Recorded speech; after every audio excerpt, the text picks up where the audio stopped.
তো বন্ধুরা, সবাইকে আমার চ্যানেলে স্বাগত।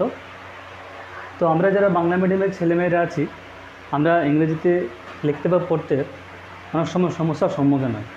এই যে আমাদের সমস্যা, সেই সমস্যার মূল কারণ হচ্ছে টেন্স।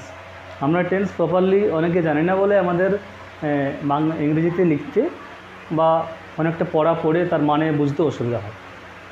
আর এই টেন্স যে সমস্ত বিষয়গুলোর উপর নির্ভর করে, সেই বিষয়গুলো হচ্ছে আপনার ভার্ব, মানে বাংলা হচ্ছে ক্রিয়াপদ, নাম্বার, বচন, পার্সন মানে হচ্ছে পুরুষ। তাহলে আমাদের প্রথমে জানতে হবে এই ভার্ব বা ক্রিয়াপদ কাকে বলে।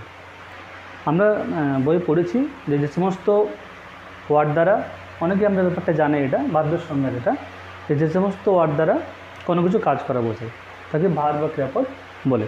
ব্যাপারটা অ্যাকচুয়ালি একটু যদি বেশ ভালো করে বলা হয়, তাহলে আমরা যদি দেখতে পাবো আমরা যে শুধুমাত্র কাজ করা মানেই কিন্তু ভার্ব নয়। তাহলে ভার্বের প্রকৃত সংজ্ঞা কী হবে? যে সমস্ত ওয়ার্ড দ্বারা কোনো কিছু কাজ করা, কোনো কিছু কাজ করা, হওয়া বা থাকা, কোনো কিছু কাজ করা, হওয়া বা থাকা ইত্যাদিকে বোঝায়, ইত্যাদিকে বোঝায়।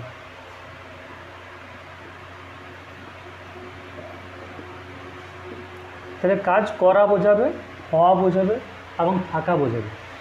ঠিক আছে? অনেকের মনে প্রশ্ন হতে পারে যে তাহলে হওয়া ব্যাপারটা কী জিনিস আর থাকা ব্যাপারটা কী জিনিস। আমি বই করে বেরোচ্ছি। ব্যাপারটা হচ্ছে, আমি একজন ভালো ছেলে,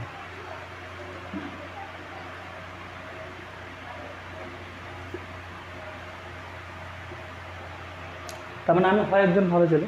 যদি এটা ইংরেজি করতে হয় তাহলে এটা ইংরেজিতে হবে I am a good boy. এখানে দেখো এই যে অ্যামটা কিন্তু হওয়া অর্থে ব্যবহৃত হয়েছে। এখানে সাবজেক্ট আই এবং ভার্ব বা ক্রিয়াপদ হচ্ছে আমাদের অ্যাম। তাহলে এই অ্যামটা এখানে ভার্ব, এটার দ্বারা কিন্তু কোনো কাজ করা বোঝাচ্ছে না, তবু এটা হচ্ছে ভার্ব, তবু এটা হচ্ছে ভার্ব। থাকা অর্থে, থাকা অর্থে। আমার একটা কলম আছে,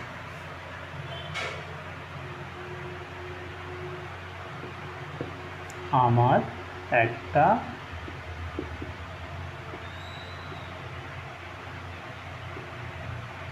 কলম আছে।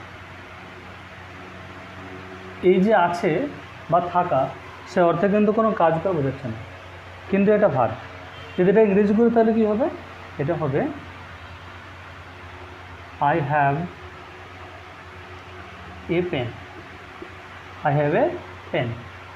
এখানে দেখুন এই যে হ্যাভ হচ্ছে এখানে ভার্ব বা ক্রিয়াপদ, কিন্তু এর দ্বারা কোনো কাজ করা বোঝাচ্ছে না।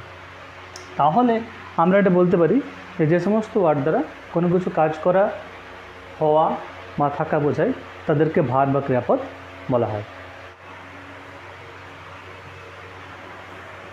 তো বন্ধুরা, প্রথমে আমরা আলোচনা করব ভার্ব নিয়ে, ভার্বের ক্লাসিফিকেশান বা ভার্বের শ্রেণীবিভাগ নিয়ে। ভার্ব সাধারণত 3 প্রকার হয়ে থাকে: according to type, according to form, according to function. Type অনুযায়ী ভার্ব হচ্ছে 2 প্রকার: straight verb, event verb.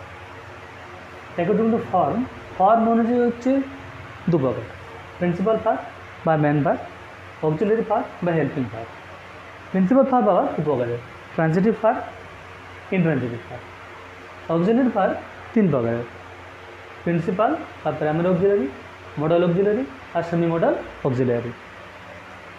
According to function, verb 2 প্রকার হয়ে থাকে: ফাইনাইট ভার্ব, ইনফাইনাইট বা নন ফাইনাইট ভার্ব। এই হচ্ছে ভার্বের পুরো ক্লাসিফিকেশান।